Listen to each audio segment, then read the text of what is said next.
Hey, how's it going everybody? It's your boy now. Today's video features my boy, your boy, Keith Woods, the perennially unemployed Irishman. Please, if there is a God, can Keith be granted a job? The man just needs gainful employment and he needs to, provide for his family, get more Heidegger books, go out travelling and doing the things he wants to do. That's all the lad wants. Please, pray for Keith. Hashtag pray for Keith. And get him a job, guys. And so anyway, he's in this video, and it's with Richard Spencer, the idiot alt-right guy, who, as we all know, was recently exposed for having a racial tirade about, was it quadroons, octoroons, stuff like that, during the Charlottesville thing. And a guy called Edward Dutton, who thinks he's an intellectual when he's just a toff. That's really what he is.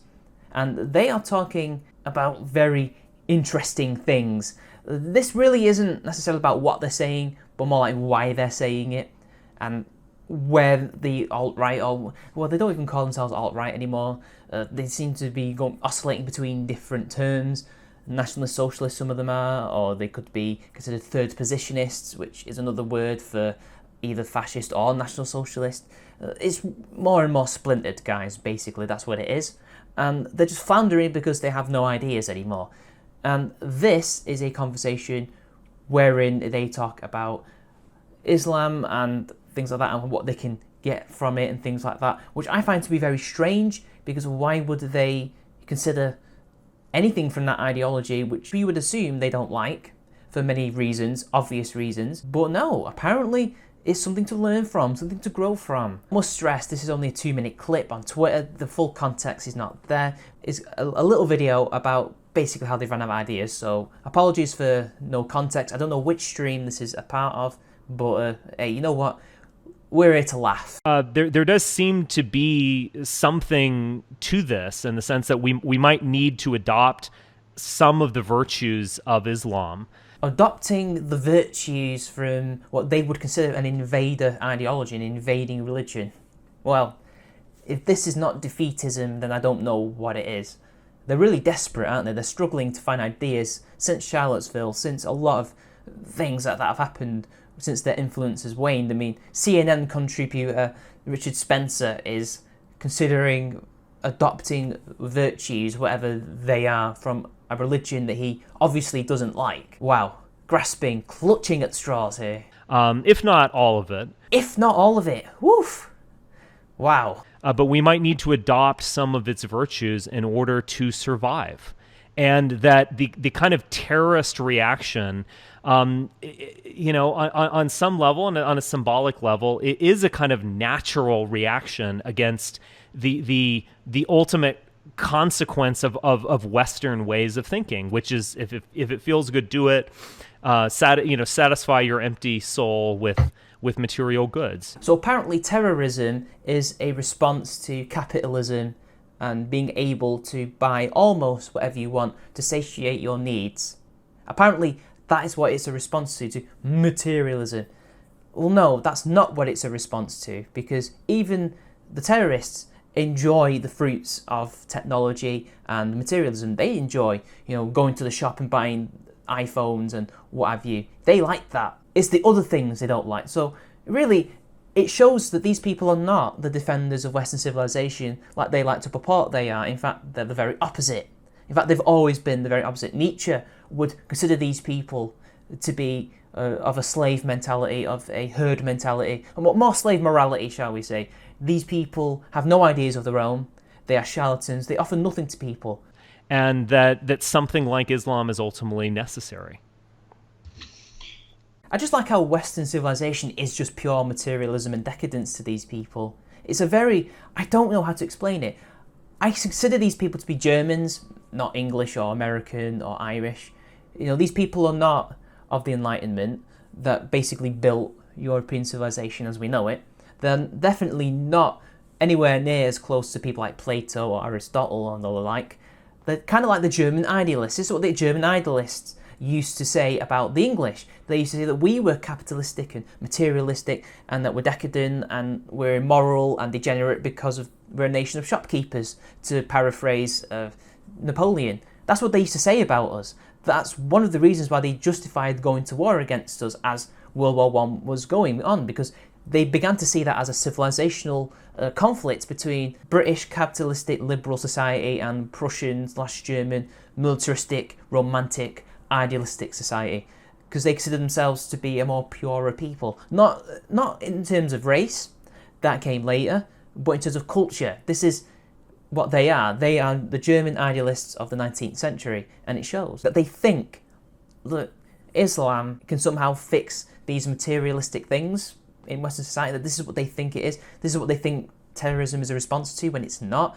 There are many complicated reasons why somebody of the Islamic faith would go out there and kill other people either of their same religion, because they're not just killing people in the West, they're killing either Shiites or Sunnis, because remember, this isn't just Islam versus Christianity versus the West, this is also other Muslims versus other Muslims. Again, this is a complicated mess that will take many decades to fix. There are many other reasons why they're going out to war, and it's not just us that are the problem to them, it's other Muslims. It's a sectarian conflict, as well as, you could argue, a civilizational or political or just country versus country. It's much deeper than that. They have their own reasons, they even have their own individual reasons for doing it.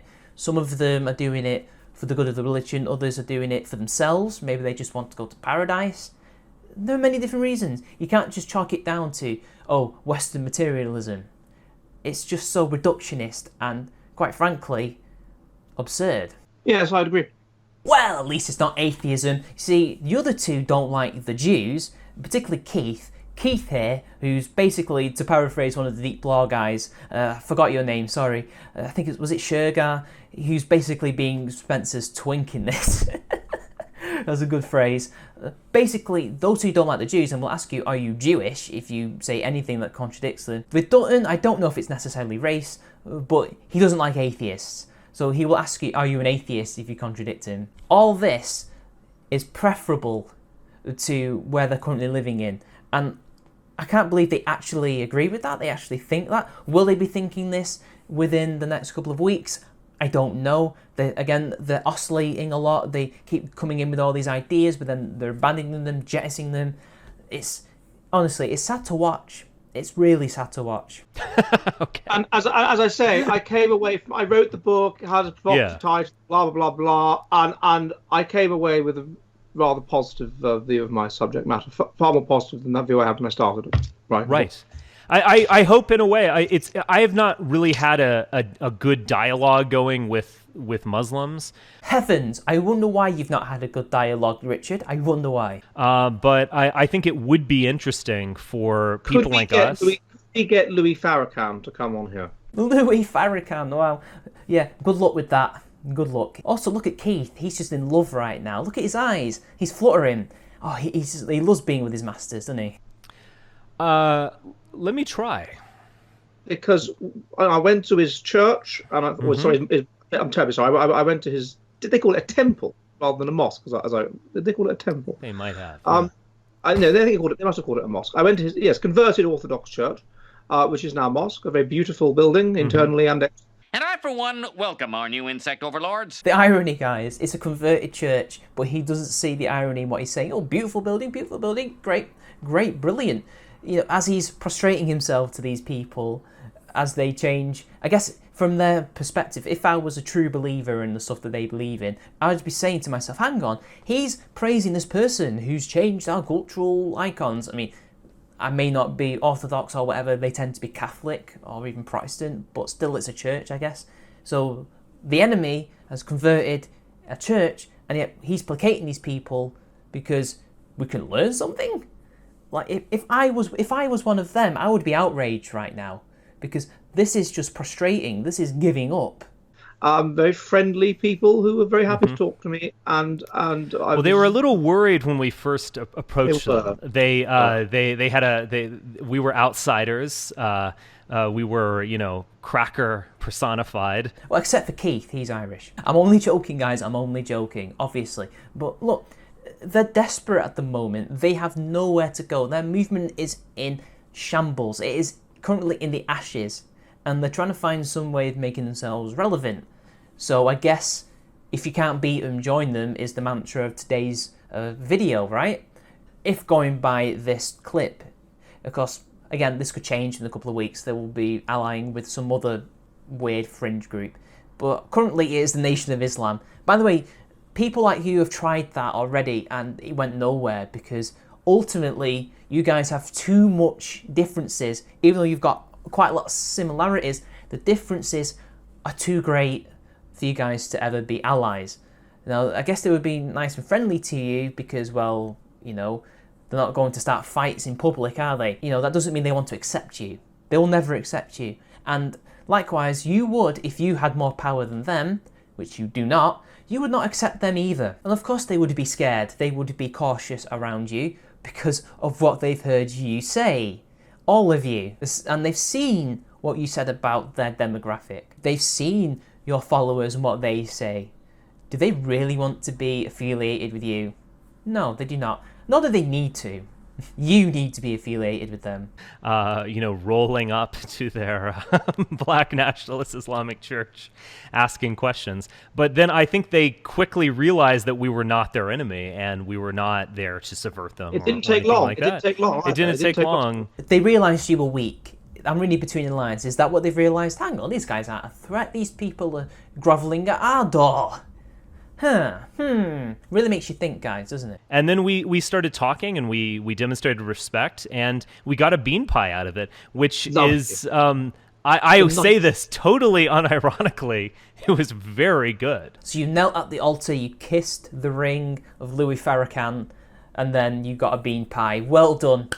Golf clap. I loved that bean pie, so thank you. Yeah, it was a lovely... Oh, it was lovely, it was brilliant, amazing. Can you get weaker than this? This is cuckoldry personified, guys. And look, say what you will about the left, say what you will about SJWs, but at the very least, they have something to offer to people, whether you want it or not, whether you agree with it or not. They want to give you basically free gibs.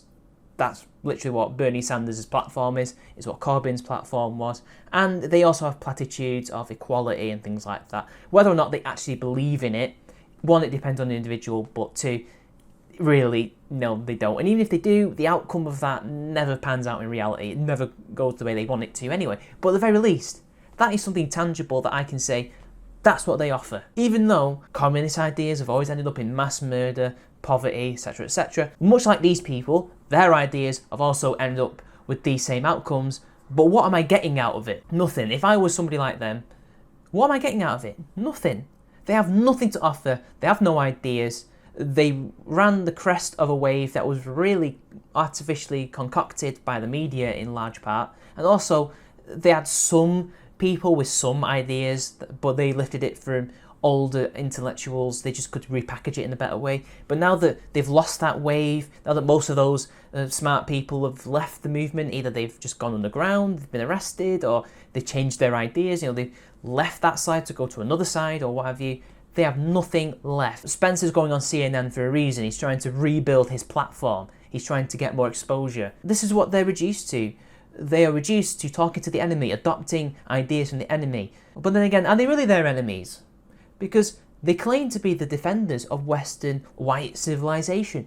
Yet here they are with the enemy, their enemy, saying, oh, brilliant, lovely converted church, which is now a temple/mosque. Oh, brilliant food, lovely people. You've got such virtues that we could adopt. Some of them maybe, or maybe even all of them. What ideas do you have? What do you offer? You have no principles. You have no morals even. It seems to change with every passing month, week and year. You have nothing. Your movement is dead.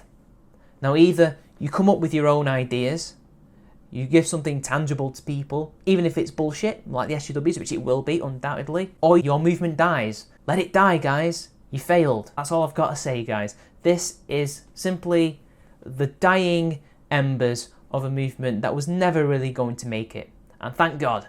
Thank God these people never made it. Or am I even giving them attention? Really, I don't know. I guess it's just a laugh at them, at how weak they are. And Keith, I'll say it once again, get a bloody job.